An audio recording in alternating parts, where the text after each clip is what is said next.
Halo semuanya, pada video kali ini saya akan membahas tentang Samatha Bhawana dan Vipassana Bhawana. Pertama, kita harus memahami perbedaan atau definisi dari meditasi, samadhi, dan bhawana. Pertama, meditasi adalah teknik mental untuk meningkatkan fokus dan kesadaran pikiran. Samadhi adalah kondisi penyerapan mendalam dalam meditasi yang dapat menghasilkan konsentrasi yang sempurna. Bhawana berarti pengembangan, mengacu pada proses melatih pikiran dan hati yang mencakup Samatha Bhawana dan Vipassana Bhawana. Pengertian Samatha Bhawana. Samatha Bhawana secara etimologis berasal dari dua kata, samatha dan bhawana. Samatha berarti ketenangan atau kedamaian. Kata ini merujuk pada proses menenangkan pikiran dari berbagai gangguan, kekacauan, dan kegelisahan, sehingga tercapai kestabilan batin. Bhawana berarti pengembangan atau pengolahan. Dalam konteks ini, bhawana menunjukkan praktik mengembangkan pikiran menuju ketenangan yang mendalam atau stabil. Gabungan samatha bhawana berarti secara harfiah dapat diterjemahkan menjadi pengembangan ketenangan. Istilah ini menunjuk pada teknik meditasi untuk mencapai konsentrasi mendalam melalui penenangan pikiran dari distraksi eksternal dan internal. Manfaat samatha bhawana. Manfaatnya itu meliputi ketenangan pikiran dan pengendalian emosi. Samatha Bhawana ini membantu mencapai ketenangan batin yang mendalam, mengurangi gejolak emosi seperti kemarahan, kekhawatiran, dan stres. Dengan memusatkan pikiran pada satu objek, emosi menjadi lebih terkendali. Samatha Bhawana juga bisa meningkatkan konsentrasi. Melalui latihan yang berulang-ulang, meditasi ini meningkatkan kemampuan untuk memfokuskan perhatian pada satu objek atau tugas tanpa terganggu oleh distraksi eksternal atau internal. Samatha Bhawana juga bisa menjadi dasar untuk kebijaksanaan atau vipassana. Ketenangan yang dicapai melalui samatha menjadi fondasi yang kokoh untuk melanjutkan meditasi Vipassana Bhawana. Dalam kondisi ini, pikiran yang stabil, individu dapat memahami kenyataan sejati dengan lebih jelas. Sama seperti yang tadi, Samatha Bhawana itu bisa untuk mengurangi stres dan kecemasan. Teknik meditasi ini mendorong relaksasi fisik dan mental yang dapat mengurangi beban pikiran yang termasuk kecemasan serta ketegangan. Dampak ini membantu seseorang menghadapi tantangan hidup dengan lebih tenang. Secara keseluruhan, manfaat samatha bhawana ini adalah keseimbangan spiritual. Jadi dalam konteks spiritual, samatha bhawana memungkinkan praktisi untuk lebih dekat dengan pencapaian jhana yang menciptakan pengalaman kebahagiaan batin dan harmoni. Latihan samatha bhawana ini tidak hanya memberikan manfaat instan berupa ketenangan, tetapi juga membangun kualitas mental yang penting untuk kehidupan sehari-hari maupun perjalanan spiritual. Objek meditasi dan kesesuaian watak dalam samatha bhawana. Dalam samatha bhawana, objek meditasi disebut kasina atau bidang perhatian yang membantu menenangkan pikiran. Objek ini dipilih sesuai dengan kecenderungan atau watak seseorang untuk mengoptimalkan hasil meditasi. Ada 40 jenis objek meditasi yang disebutkan dalam teks Buddhis, seperti napak tilas pernapasan, cinta kasih, dan meditasi elemen. Napak tilas pernapasan ini cocok bagi mereka dengan watak yang mudah terganggu. Lalu kalau cinta kasih, itu untuk mereka yang cenderung mudah marah. Dan meditasi elemen itu cocok untuk mereka dengan pikiran analitis.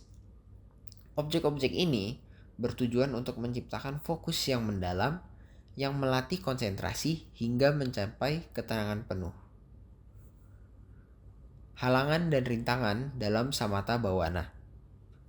Praktisi menghadapi 5 jenis rintangan utama dalam melakukan samatha bhawana, seperti nafsu keinginan, kebencian, kemalasan dan rasa kantuk, kegelisahan dan kekhawatiran, dan keraguan.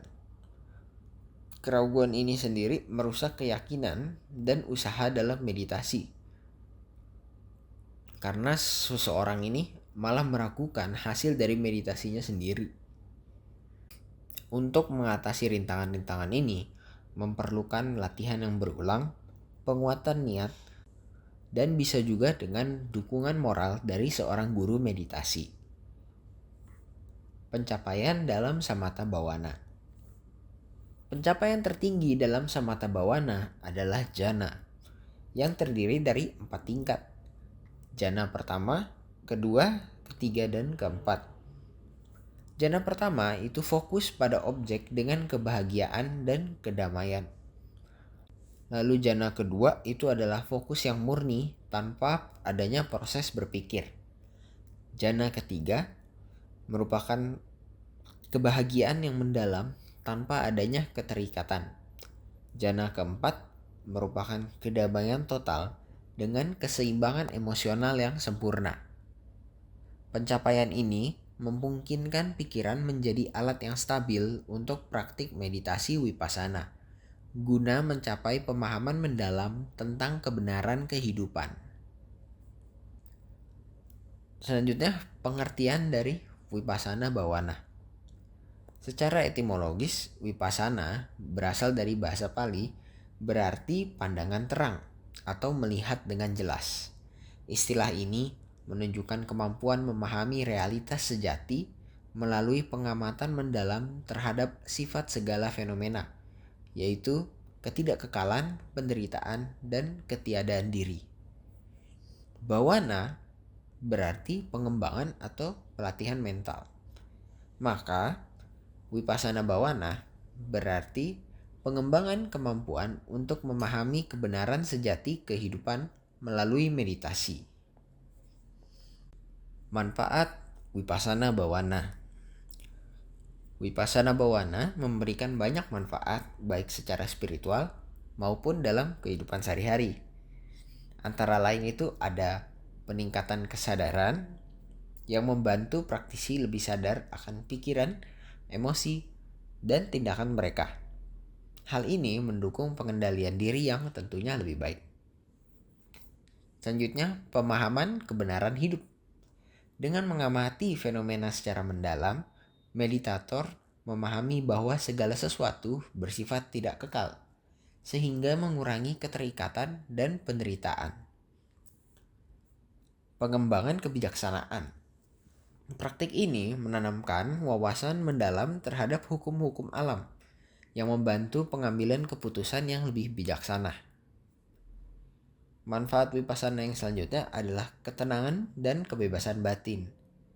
Ini maksudnya, dengan melakukan vipassana bhawana dapat membebaskan diri dari belenggu mental seperti kebencian, kegelisahan, dan nafsu keinginan.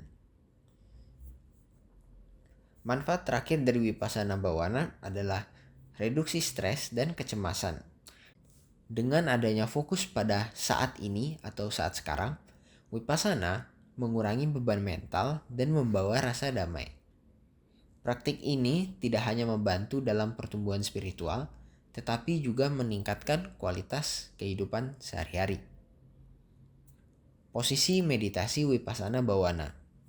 Vipassana bhawana dapat dilakukan dalam 4 posisi utama, seperti duduk, berjalan, berdiri, atau berbaring. Di sini posisi yang paling sering digunakan tentu itu adalah posisi duduk, yang biasanya dilakukan dengan kaki bersila atau di kursi, dan punggung yang tegak untuk menjaga konsentrasi. Posisi berjalan melibatkan pengamatan penuh perhatian pada gerakan kaki dan tubuh saat berjalan. Cocok untuk menjaga kesadaran selama aktivitas fisik. Lalu kalau posisi berdiri itu cocok untuk sesi yang lebih singkat. Dengan menjaga keseimbangan atau fokus pada pernapasan dan sensasi tubuh. Posisi yang terakhir yaitu berbaring, biasanya ini dilakukan untuk relaksasi mendalam, tetapi harus dijaga agar tidak tertidur. Objek meditasi dalam Wipasana Bawana. Objek meditasi dalam Wipasana adalah fenomena internal atau eksternal yang mengungkap sifat sejati eksistensi. Contohnya, sensasi tubuh seperti perubahan fisik, panas, dingin, atau tekanan, nafas yang merupakan pergerakan udara masuk keluar dari hidung kita, membantu meditator memahami ketidakkekalan. Objek meditasi yang terakhir adalah pikiran dan emosi. Dengan mengamati munculnya dan lenyapnya pemikiran atau perasaan tanpa melekat padanya. Objek meditasi dipilih untuk membantu meditator menyadari sifat dari anicca, dukkha, dan anatta. Halangan dalam Wipasana Bawana. Halangan-halangan yang biasa dihadapi meditator dalam praktik Wipasana adalah kemalasan dan kantuk, keraguan atau skeptisisme yang merupakan ketidakpastian terhadap metode atau hasil dari meditasinya sendiri. Nafsu indrawi yang merupakan keinginan terhadap hal-hal menyenangkan yang mengganggu konsentrasi, kebencian atau kemarahan, dan yang terakhir adalah kegelisahan atau penyesalan. Karena emosi-emosi yang negatif ini dapat mengacaukan pikiran. Dan cara untuk mengatasi halangan-halangan ini memerlukan disiplin, kesabaran, dan pemahaman akan pentingnya praktik yang konsisten. Sekian dari saya, kurang lebihnya mohon maaf. Thank you for watching.